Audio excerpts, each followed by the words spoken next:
Since pulse oximetry was introduced 3 decades ago as a monitoring tool, it has become ubiquitous in operating rooms, intensive care units, and hospital wards. Before pulse oximetry was available, physicians relied on invasive procedures, such as arterial blood gas analysis, to identify the presence of hypoxemia.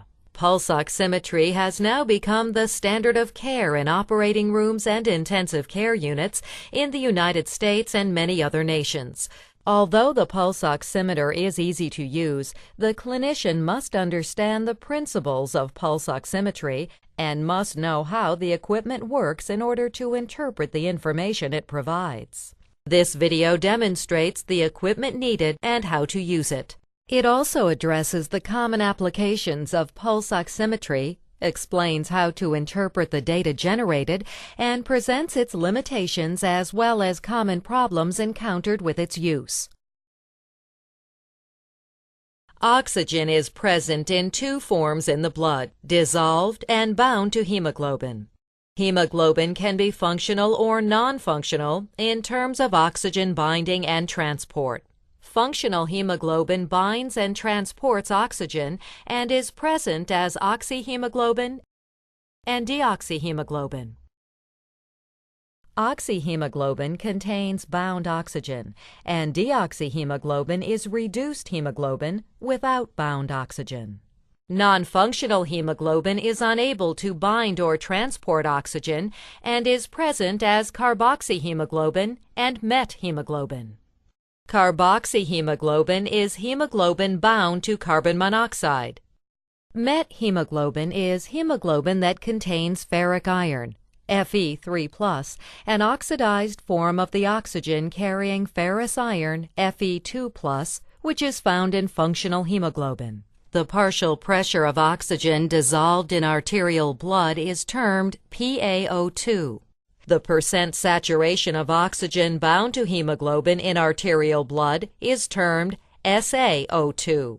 When measured by a pulse oximeter, SaO2 is termed SpO2. The hemoglobin-oxygen dissociation curve shows the relation between PaO2 and SaO2. The affinity of hemoglobin for oxygen varies at different partial pressures of oxygen, and although the relation is not linear, increases in PaO2 lead to higher SaO2. In general, 80% saturation corresponds to a PaO2 of 50 millimeters of mercury, and 90% saturation corresponds to a PaO2 of 60 millimeters of mercury. Pulse oximetry is indicated in all clinical settings where hypoxemia may occur, such as operating rooms, intensive care units, post-anesthesia care units, emergency departments and ambulances, endoscopy suites, sleep laboratories, cardiac catheterization laboratories, delivery suites, and wards. The use of pulse oximetry in these settings may reduce the need for arterial blood gas analyses and may guide clinical decision-making. There are no contraindications to pulse oximetry, and it is generally safe to use in monitoring all patients. Pulse oximeters consist of a peripheral probe and a small microprocessor unit. Traditionally, the peripheral probe contains a photodetector and 2 light-emitting diodes. The 2 light-emitting diodes emit light of different wavelengths. The light emitted by the diodes is absorbed by tissues, and the amount of absorption is determined by the photodetector. Using this information, the microprocessor determines the concentration of oxyhemoglobin and deoxyhemoglobin, respectively. It then calculates the percentage of oxyhemoglobin and displays the hemoglobin-oxygen saturation in arterial blood, a waveform corresponding to the pulsatile flow in arterial vessels, and the heart rate. Pulse oximeters function on the principle that oxygenated and deoxygenated hemoglobin absorb red and infrared light differently. The light absorption of deoxyhemoglobin is greater at wavelengths of 600 to 800 nanometers, while the light absorption of oxyhemoglobin is greater at wavelengths of 800 to 1000 nanometers. One light-emitting diode emits light in the red spectrum at a wavelength of 660 nanometers, at which the light absorption of deoxyhemoglobin is greater than that of oxyhemoglobin. The other diode emits light in the infrared spectrum at a wavelength of 940 nanometers, at which oxyhemoglobin absorbs more light than deoxyhemoglobin. The microprocessor analyzes the light absorption of the tissues at each wavelength to determine the respective concentrations of oxyhemoglobin and deoxyhemoglobin. It then divides the concentration of oxyhemoglobin by the sum of the concentration of oxy and deoxyhemoglobin to determine the arterial blood oxygen saturation, SpO2. The probe is positioned so that the photodetector and light-emitting diodes face each other, with layers of tissue between them. The photodiodes turn on and off several hundred times per second to record the light absorption during pulsatile and non-pulsatile flow. During pulsatile flow, the light absorption of arterial blood, background tissues, and venous blood is detected. During non-pulsatile flow, only the light absorption of background tissues and venous blood is detected. The microprocessing unit compares the light absorption during pulsatile and non-pulsatile flow to isolate the light absorption of arterial blood and thus determine the arterial blood oxygen saturation. Pulse oximetry provides both qualitative and quantitative data. The qualitative data are obtained through the sounds emitted by the pulse oximeter. These sounds correlate with the level of oxygen saturation. A higher pitch indicates higher oxygen saturation, and a lower pitch warns of decreasing oxygen saturation. The pulse oximeter provides quantitative data through the display of a pulsatile waveform that corresponds to the flow of arterial blood. The numbers displayed indicate the hemoglobin oxygen saturation and the pulse. It is important to adhere to standard precautions before any contact with patients. Hand washing is the single most effective strategy to prevent the spread of infections. The ideal site for placement of the pulse oximeter probe is one that is well perfused, relatively immobile, comfortable for the patient, and easily accessible. The earlobes and the fingers are commonly used sites. Feet, cheeks, nose, and tongue may be used in cases of low peripheral perfusion. In adults, the probe can be placed on either side of the body. In newborns, however, placement on the right upper arm is preferable because of the possibility of a patent ductus arteriosus. Blood flowing to the right upper arm is the least diluted by the shunt and is therefore the most oxygenated. It is important to choose a probe that is the right size for the patient. If the probe is not the right size, the light-emitting diodes may not line up correctly with the photodetector and will provide inaccurate data. For example, a probe that is too large for a patient's finger may slip, and the light may not pass completely across the finger.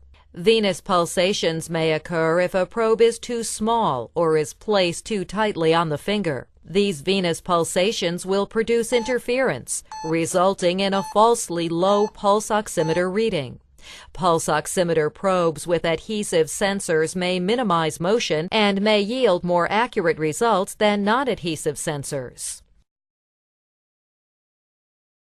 Even though it is easy to use, the pulse oximeter can produce erroneous data in certain circumstances. One common problem is the occurrence of movement artifacts when there is movement at the site where the probe is placed. This may interfere with proper function and most often occurs if a patient is shivering, has seizures, or is being transported by ambulance or helicopter. The waveform of the pulse oximeter will be distorted in such circumstances, and the clinician should recognize that the measurement displayed is inaccurate. A bright light, such as an operating room lamp, may cause light interference, leading to an erroneous reading. Electromagnetic radiation, such as that emitted from an MRI scanner, may also interfere with pulse oximetry. If the probe is poorly placed or is the wrong size, light from only one light-emitting diode may pass through the tissues, or the light may not reach the detectors. This will result in falsely elevated or depressed results. Nail polish that absorbs light at 660 nanometers or 940 nanometers may also interfere with the pulse oximeter and result in an inaccurate reading. This problem can be avoided by removing the nail polish. The presence of intravascular dyes such as methylene blue or indigo carmine may alter the red and infrared light absorption properties of the blood and tissues, also resulting in an inaccurate reading. Non-functional hemoglobin can also result in inaccurate pulse oximeter data. At 940 nanometers, the light absorption of carboxyhemoglobin is minimal and does not affect the SpO2. However, at 660 nanometers, the light absorption of carboxyhemoglobin is similar to that of oxyhemoglobin. The pulse oximeter cannot differentiate between oxyhemoglobin and carboxyhemoglobin in this instance, and may erroneously display a normal or near normal arterial blood oxygen saturation when the actual arterial blood oxygen saturation may be low. At 940 nanometers, methemoglobin absorbs more light than either deoxyhemoglobin or oxyhemoglobin. At 660 nanometers, the light absorption of methemoglobin is similar to that of deoxyhemoglobin. In this instance, the pulse oximeter cannot differentiate between methemoglobin and deoxyhemoglobin and may incorrectly detect an elevated deoxyhemoglobin concentration, resulting in a falsely low interpretation of arterial blood oxygen saturation. Carboxyhemoglobin may cause a falsely high SpO2, whereas methemoglobin may cause a falsely high or falsely low reading, depending on the actual concentration of oxyhemoglobin. Newer pulse oximeters are able to emit light at up to 8 different wavelengths. This increase in the number of available wavelengths makes it possible for the oximeter to distinguish carboxyhemoglobin and methemoglobin. There are additional limitations. Peripheral vasoconstriction, hypoperfusion, hypothermia, shock, and anemia may also yield inaccurate results. If you do not get a reading from the pulse oximeter, either when you attach it to the patient or during use, there is a series of steps you can follow to determine the problem. First, make sure the probe has not fallen off the placement site. If it has been displaced, adjust the probe as necessary. If not, make sure the cable connecting the probe to the microprocessor is intact and is in fact connected to the microprocessor.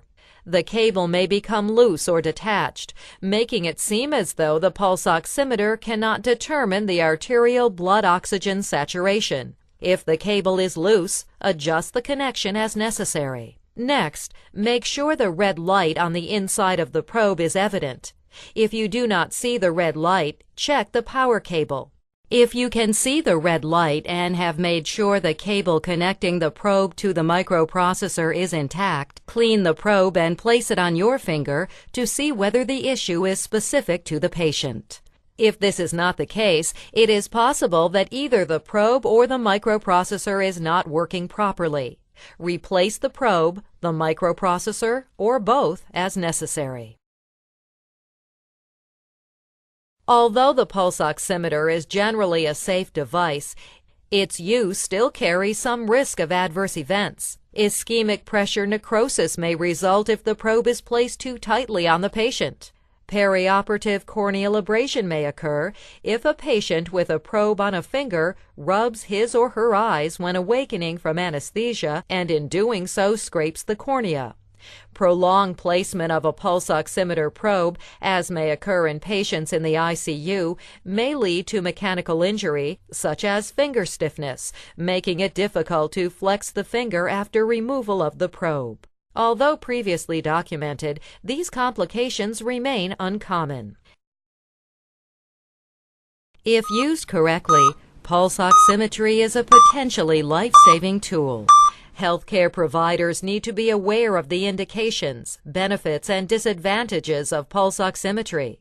Most important, clinicians must be able to interpret the information pulse oximetry provides. With proper training and instruction, pulse oximetry is an invaluable monitoring tool.